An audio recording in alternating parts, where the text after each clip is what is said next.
So, Neil, I like what you said earlier, right? When you're in a marketplace, it's about buyers and suppliers. And are the buyers finding the suppliers, and are the suppliers finding the buyers? So there's like a lot of matchmaking that has to go on.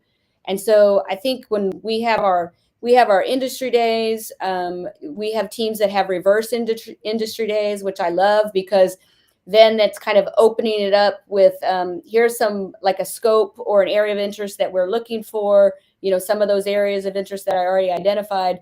But then we invite the conversation in, because then you can have a dialogue and hear what's really going out in the commercial space that we may not know about. And that's why we have to go to industry associations and industry engagements. You have to read publications, you have to read online.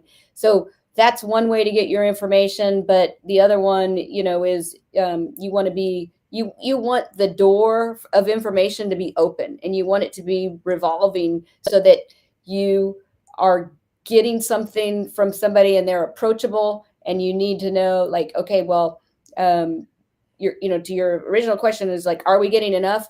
I will say we never have enough. But then on the other hand, it depends. It's like, you don't want to be overly, you don't want to have like too much, but what is too much? I want to always have enough, and always want to have enough where I can have a conversation.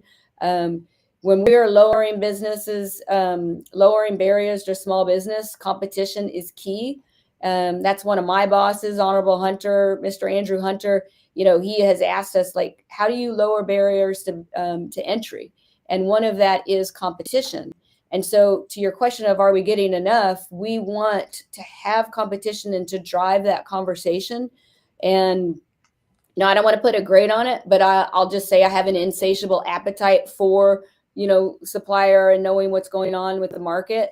And I know that our contract specialists and contracting officers do too. I know that our acquisition officers do as well. And I know that our operators and warfighters do. And so together as a team, we're on the government side, we're all collecting all of that. And then we want to make sure that we're approachable, and that industry has a door into us so that they can give us what's the latest and greatest.